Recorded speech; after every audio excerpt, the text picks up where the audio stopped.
Lalu setelah menyatakan mampu menyelesaikan penghitungan suara 5 provinsi yakni Jawa Barat, Maluku, Papua Barat Daya, Papua Pegunungan dan Papua, pada hari yang sama atau 18 Maret kemarin, nyatanya target itu meleset. Rekapitulasi masih akan berlanjut pada hari ini.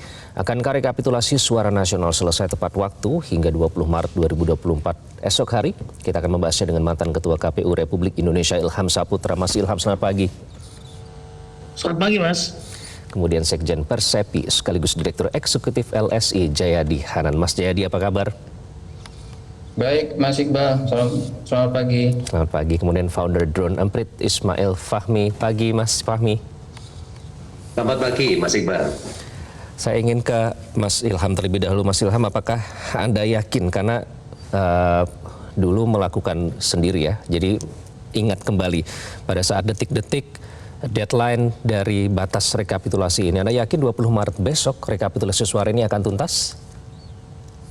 Saya kira KPU dapat menyelesaikan rekapitulasi tingkat nasional dengan tepat waktu. Tapi apabila kemudian rekapitulasi atau hasil rekapitulasi di beberapa provinsi, yaitu 4 provinsi tadi, juga bisa selesai tepat waktu. Nah, sampai saat ini kan saya tidak mengikuti apakah Jawa Barat, Papua Pegunungan, Papua, dan Maluku ini sudah selesai di tingkat provinsi atau belum. Nah, jadi ini tentu perlu dilakukan semacam pengawasan oleh KPU kepada jajarannya apa yang terjadi sebetulnya. Nah, seperti di Jawa Barat ini kan sebetulnya memang sudah bisa diantisipasi. Yang terjadi penundaan atau kemudian kesulitan merekap di kecamatan adalah terjadi di Kabupaten Bekasi, Kecamatan Tambun Selatan, yang jumlah TPS-nya mencapai 1.200 lebih. Itu pernah juga terjadi pada masa kami ketika rekapitulasi di Kabupaten Deli Serdang. Itu kecamatan juga banyak sekali. Nah, kemudian kami supervisi, kami minta kepada mereka untuk melakukan penambahan panel untuk melakukan rekapitulasi. Nah, saya tidak tahu apa yang dilakukan oleh KPU Provinsi dan KPU RI dalam rangka menanggulangi masalah ini. Karena juga di Papua sebelum ketika masa kami belum dimekarkan, itu juga banyak sekali problem-problem yang muncul. Misalnya saja problem geografis di mana mereka harus menunggu terlebih dahulu data-data yang masuk dari kabupaten kota, bahkan dari kecamatan kabupaten kota pun juga sulit secara geografis. Belum lagi persoalan-persoalan internal di masing-masing provinsi ya, misalnya persoalan konflik antar partai, antar caleg partai, kemudian juga antar partai, dan banyak hal lain yang kemudian kebanyakan sulit diselesaikan di tingkat provinsi dan tingkat kabupaten kota. Padahal secara efektif dan efisien harusnya persoalan-persoalan yang di level kabupaten dan di level provinsi itu harus selesai di tiap kabupaten dan tiap ke KPU provinsi. Jadi rekapitulasi yang untuk level DPRD provinsi dan DPRD kabupaten kota itu sudah cukup selesai di levelnya masing-masing. Jangan sampai kemudian nanti pada rekap nasional hal itu dibahas lagi, dipersoalkan lagi. Selain persoalan rekapitulasi presiden, DPR RI dan DPD RI itu tidak lagi perlu dipersoalkan. Jadi nanti saya kira KPU dan Bawaslu juga harus tegas bahwa waktu yang tinggal sehari ini atau relatif 2 hari ya, karena besok pun bisa diselesaikan KPU dalam tenggat waktu jam 23.59, nah sebelum kemudian tanggal 21 Maret menjelang gitu ya. Jadi ini yang perlu diantisipasi oleh KPU. Nah, saya khawatir kalau Papua Provinsi atau Papua Induk ini belum masuk, nah, belum lagi nanti ada persoalan-persoalan di Papua, saya khawatir waktu ini akan molor. Oke, artinya molor lebih dari tanggal 20 Maret begitu? Berarti melanggar undang-undang dong, Mas? Betul, melanggar undang-undang. Itu pernah terjadi, hampir terjadi ketika 2014 ya. Itu sampai kemudian rencana mengeluarkan Perpu, tetapi akhirnya KPU mampu menyelesaikan tepat sesuai dengan peraturan undang-undangan yang berlaku ketika itu. Menurut Anda kenapa kekhawatiran itu muncul khususnya Provinsi Papua, Mas Ilham? Ya, berdasarkan pengalaman ya, bahwa Papua ini tidak hanya pada pemilu legislatif dan presiden. Pada saat pilkada saja Papua juga ada di beberapa kabupaten kota itu ada persoalan. Jadi tentu ini juga harus dilihat, diperhatikan oleh KPU. Memang KPU sepertinya membuat klaster gitu. Papua itu dibuat belakangan gitu ya. Karena kemarin pernyataan Ketua KPU RI Pak Hasyim Asyari yang menyatakan bahwa Jawa Barat kok sama dengan Papua, padahal Jawa Barat ini dekat. Nah, persoalannya kan tidak hanya karena dekat, tetapi karena memang banyaknya TPS yang belum mampu diselesaikan oleh oleh KPU Jawa Barat.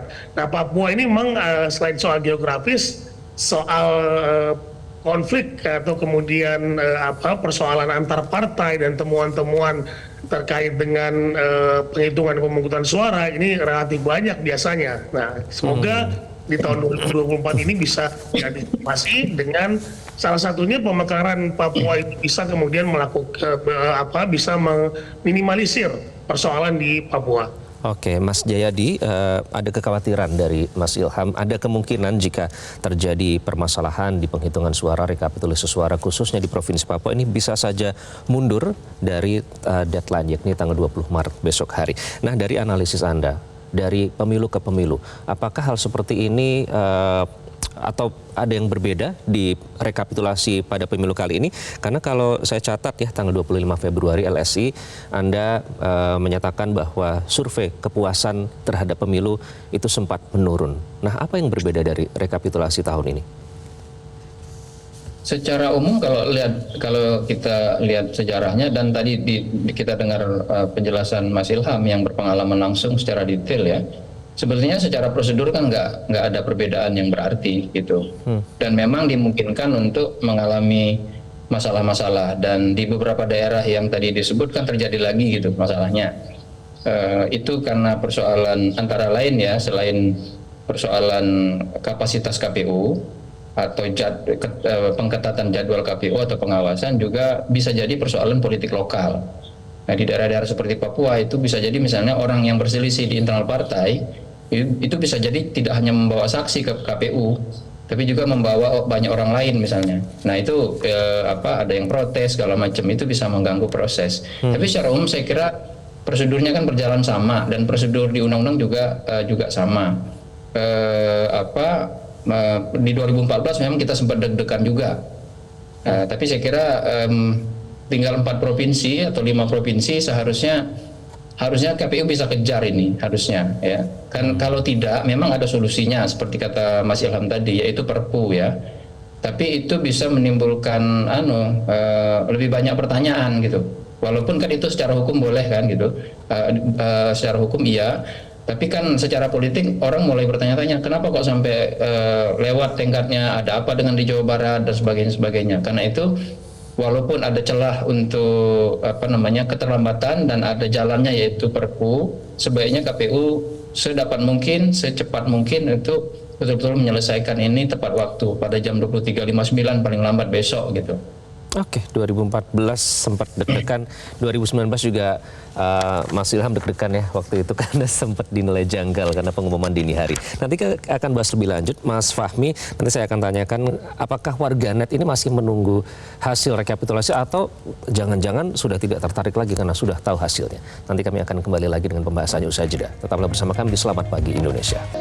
Anda kembali di Selamat Pagi Indonesia pemirsa, dan masih membahas terkait dengan hasil rekapitulasi suara yang kini tinggal menyisakan 4 provinsi, yakni Jawa Barat, Maluku, Papua Barat Daya, Papua Pegunungan ya. Nanti kita akan pantau lagi update terkininya. Namun saya ingin ke Mas Fahmi. Mas Fahmi, kalau warganet sendiri bagaimana di platform media sosial? Apakah mereka ini masih antusias menunggu hasil rekapitulasi atau jangan-jangan sudah tidak tertarik lagi karena sudah tahu hasilnya? Sebetulnya kalau kita lihat ya dari data tren percakapan tentang Sirekap dan juga rekapitulasi itu cenderung turun, bahkan sampai ke hari ini itu terus turun, itu di media sosial. Berbeda dengan di media online ya. Kalau kita lihat di media online percakapannya mulai naik di akhir-akhir ini. Karena banyak pemberitaan terkait dengan rencana pengumuman, progres dengan Sirekap dan lain-lain itu banyak diberitakan. Ini artinya apa?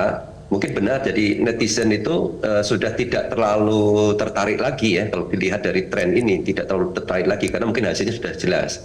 Terkait dengan Pilpres misalnya itu sudah jelas hasilnya. Paling yang ramai kan soal pileg, bagaimana suara itu dipindah ke sana kemari, dan ini lebih menjadi concern dari partai politik itu sendiri dan kemudian dari juga para calegnya ya. Dan kalau kita lihat dari sentimen, analisis sentimen di media online, kita lihat masih sangat negatif. Ada sekitar 52% sentimen negatif di media online. Ini saya ambil data kira-kira 1 bulan terakhir. Jadi sejak tanggal 14 sejak pemilu hingga hari ini ya. 52% negatif untuk berita online dan positifnya ada 31%. Nah, ini berbeda dengan kalau kita lihat di media sosial. Saya ambil yang dari Twitter saja ya pembahasannya ini, karena banyak sekali pemberitaan online itu dibawa ke Twitter dan kemudian dibahas dan diskusi netizen cukup ramai ya di sana. Sentimen negatifnya sangat tinggi, masih sangat tinggi terkait dengan Sirekap dan rekapitulasi oleh KPU. Ada sekitar 79% negatif dan positifnya hanya 14%. Jadi yang membela Sirekap dan rekapitulasi itu hampir bisa dikatakan tidak ada gitu. Dan satu pembelaan yang ada itu masih zaman sebelumnya, yaitu Sirekap ini hanya alat bantu gitu. Jadi untuk menenangkan seolah-olah ya Sirekap ini hanya alat bantu. Tetapi ternyata Sirekap ini sangat penting. Masyarakat juga mengakui pentingnya sebagai alat untuk bisa mengontrol, bisa memonitor apakah rekapitulasi berjenjang itu benar atau tidak. Kemudian juga masyarakat di TPS, kemudian juga KPPS ya, mereka bisa cek juga apakah form C1 yang mereka upload itu diproses dengan benar atau tidak. Jadi beberapa narasi negatif itu mereka mempertanyakan integritas dan keabsahan proses penghitungan suara menggunakan Sirekap ini. Integritas di sini artinya mulai dari C1 di-upload, kemudian masuk ke database, dan seterusnya. Apakah sehingga sampai rekap terakhir, apakah ini ada integritasnya atau tidak? Dan ada yang melihat Sirekap ini jadi alat untuk melakukan kecurangan, ya, mempengaruhi opini publik, bagaimana trennya. Misalnya yang kemarin terakhir itu terkait dengan PSI. Dari berbagai macam survei, kemudian juga quick count, PSI tidak akan lebih katakan dari 3%, tetapi ternyata bisa mulai naik ini pelan-pelan. Nah, ini akhirnya apa? Menimbulkan kehebohan luar biasa itu secara nasional. Dan Sirekap ini, kalau saya pribadi melihat ini sangat positif, karena publik pun akhirnya kan bisa melihat ya adanya kejanggalan ini. Coba bayangkan kalau tidak ada Sirekap, publik juga tidak bisa melihat adanya kejanggalan tadi. Dan dengan keramaian itu kan menjadi feedback. Ya, saya lihat dari berbagai macam media sosial, ketika kita suarakan, publik menyuarakan, baik itu di TikTok, di IG, di Twitter, dan lain-lain, yang memberikan impact kepada kebijakan, impact kepada pelaksana ini, misalnya KPU, itu ada di Twitter. Karena Twitter itu pembahasannya ramai, kemudian bisa masuk ke media. Beda dengan yang ada di media sosial yang lain gitu ya. Makanya di sini sering kalau saya analisis dari Twitternya. Nah, beberapa isu yang lain juga yang dilihat itu adalah ini detail-detail ya, misalnya kalau kita ingin tahu bagaimana netizen melihat tentang Sirekap ini.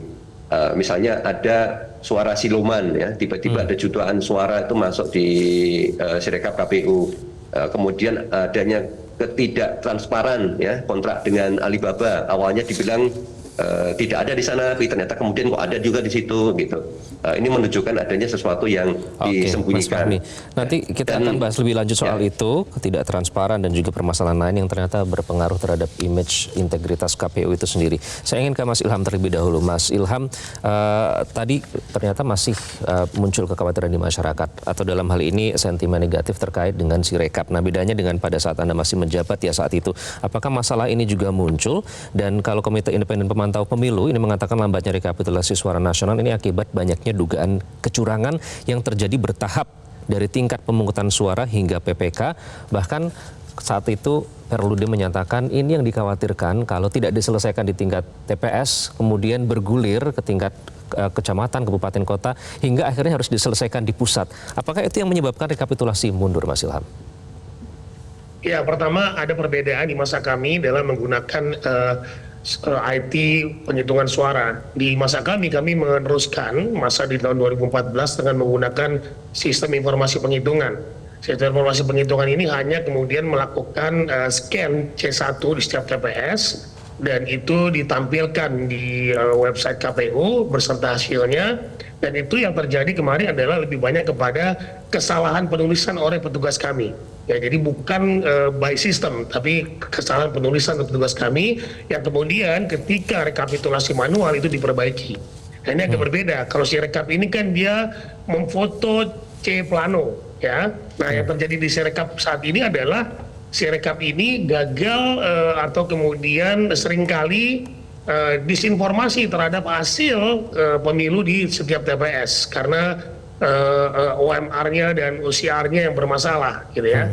Nah kemudian juga seperti ditanyakan oleh Mas Iqbal tadi bahwa memang betul kadang-kadang yang membuat persoalan rekapitulasi di tingkat provinsi dan kabupaten itu bertele-tele itu adalah diangkat kembali rekapitulasi di tingkat kecamatan atau di bawahnya ya, dalam hal ini kalau provinsi dibahas lagi rekap kabupaten kota, di nasional dibahas lagi rekap provinsi. Nah ini tentu akan memperpanjang masa rekapitulasi dan itu akan mengulur-ngulur masa rekapitulasi karena ketidakpuasan dari partai politik maupun ketidakpuasan dari peserta pemilu di level lainnya gitu ya. Nah ini tentu menjadi persoalan. Nah oleh karenanya KPU provinsi, KPU kabupaten kota dan Bawaslu dan Panwas provinsi dan Panwas kabupaten kota ini harus tegas dalam kemudian memberikan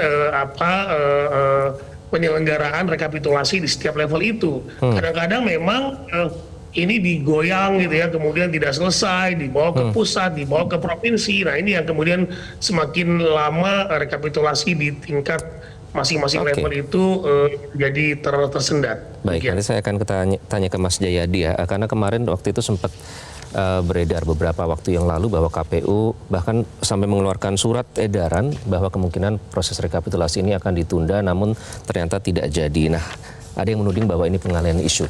Nanti kita akan bahas lebih lanjut usai jeda terlebih dahulu. Proses rekap itu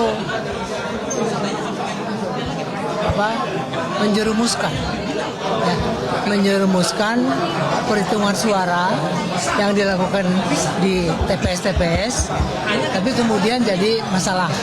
Sumber masalah kita itu di Sirekap. Yang kedua, tidak mungkin Sirekap berjalan sendiri tanpa manusia. Ya, itu juga karena memang manusianya yang menggunakan Sirekap yang memang tidak punya etikat yang baik. Artinya sampai dikoreksi berulang-ulang itu suatu keganjilan. Oke, Anda kembali di Selamat Pagi Indonesia Pemirsa, dan saya ingin tanya ke Mas Jayadi. Mas Jayadi, saya ingin minta tanggapan Anda tadi pernyataan dari Guru Besar Hukum Pidana Prof. Romli Atmasasmita yang mengatakan bahwa proses Sirekap ini menjerumuskan. Nah, kenapa kok kita tidak bosan-bosannya membahas soal Sirekap? Karena kan ini diharapkan bisa menjadi alat bantu baik bagi KPU sendiri maupun bagi kita sebagai masyarakat untuk memantau hasil penghitungan itu sendiri. Nah, apakah ini juga berpengaruh karut-marut yang terjadi dengan Sirekap ini terhadap mundurnya rekapitulasi dan dampaknya apa, Mas Jayadi?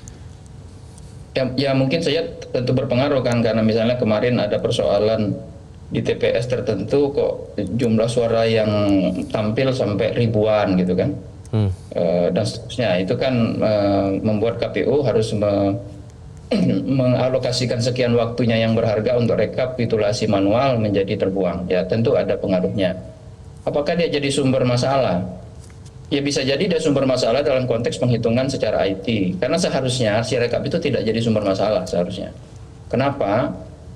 Karena Sirekap itu sebagai alat bantu, dia akan berfungsi bukan hanya untuk informasi kepada masyarakat, informasi kepada para peserta pemilu, tapi juga seperti kata Mas Fahmi tadi, saya setuju bahwa itu adalah sebetulnya alat kontrol, salah satu alat kontrol gitu.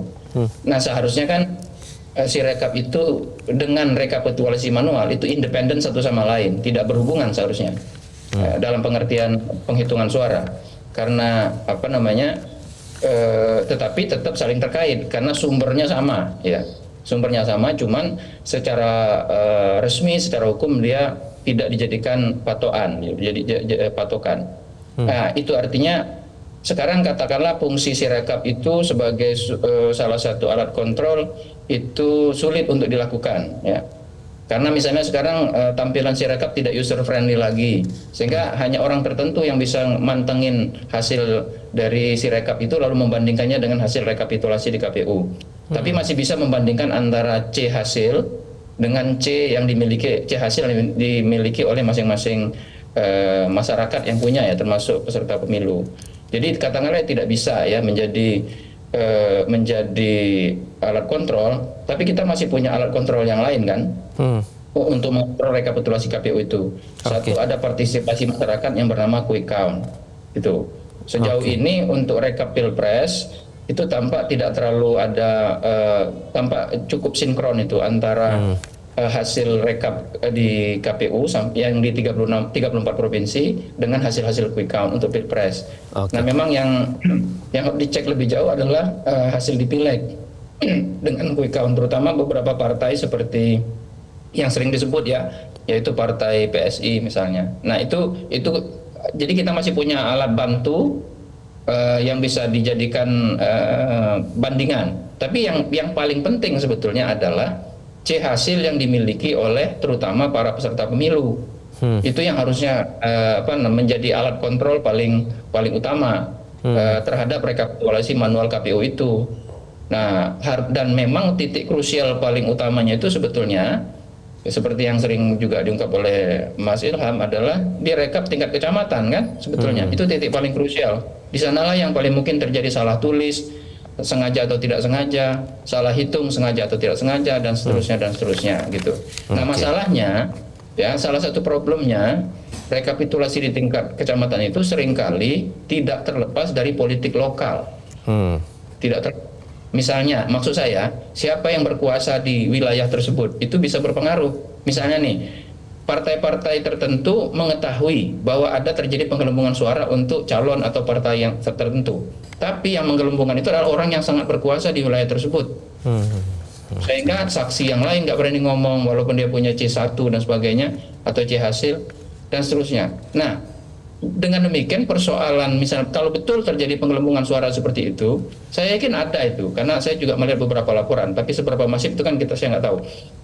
Nah, kalau itu betul terjadi, maka persoalan rekapitulasi di tingkat kecamatan itu menjadi tidak selesai seperti kata Mas Ilham. Ya.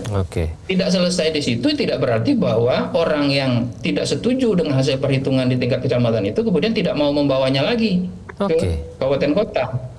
Nah, ketika di kabupaten kota lalu KPU mengatakan kenapa nggak diselesaikan di tingkat kecamatan? Nah, akibatnya kan nggak bisa lagi. Akibatnya dia naik sampai ke tingkat nasional. Itu saya kira salah satu problem. Jadi politik lokal ya yang menjadi salah satu problem ya. Baik Mas Fahmi, tadi dinyatakan ya soal sempat ada ketidaktransparanan, kemudian mau tidak mau karena disorot adalah penggelembungan suara PSI. Nah, sentimen warganet terhadap soal penggelembungan suara terhadap PSI ini sendiri seperti apa, dan juga yang kedua terhadap integritas KPU. Boleh singkat Mas Fahmi? Jadi sentimen jelas sangat negatif, dan itu merupakan Sirekap menjadi sangat membantu sebetulnya. Sirekap bahkan juga quick count itu membantu publik akhirnya tahulah kira-kira hasilnya akan seperti apa. Itu jadi referensi mereka, meskipun awalnya mereka nggak percaya dengan quick count gitu, tapi itu jadiin juga. Nah, kemudian ketika PSI kemudian tiba-tiba kok naik, nah ini akhirnya terjadi rame-rame publik memonitor. Rame-rame mereka melihat hasil Sirekap tadi, ya mereka monitor, mereka hitung, mereka melihat perubahan-perubahan dari waktu ke waktu. Jadi ini Sirekap jadi sangat bagus kan. Katakan asumsi ada upaya lah, misalnya upaya untuk menggelembungkan atau memanipulasi secara luas. Pasti ini kan bisa dilihat dari satu dashboard saja, yaitu Sirekap ini. Dan ini Sirekap saya kira cukup membantu pada saat kejadian kemarin tadi. Dan ada beberapa suara supaya Sirekap itu supaya di stop ya. Dan kalau dilihat dari proses dan pengalaman ini, saya pikir kok Sirekap harus harus selalu ada ya, tapi disempurnakan. Terutama ini orang yang mengelola di belakangnya. Sirekapnya bisa jadi bagus, ya, tapi orang yang di belakangnya ini yang itu dipertanyakan. Baik, Mas Fahmi. Terima kasih. Kita harapkan nanti bisa sesuai dengan deadline ya, tanggal 20 Maret atau esok hari 23.59 tadi kalau kata Mas Jayadi, dan semoga kekhawatiran itu tidak terbukti. Selagi terima kasih Mas Ilham, Mas Jayadi, Mas Fahmi. Jangan sampai kita dibilang menggelembungkan durasi ya. Jadi kita nanti lanjut di dialog selanjutnya. Terima kasih teman-teman sudah bergabung di Selamat Pagi Indonesia. Jelajahi cara baru mendapatkan informasi. Download Metro TV Extend sekarang.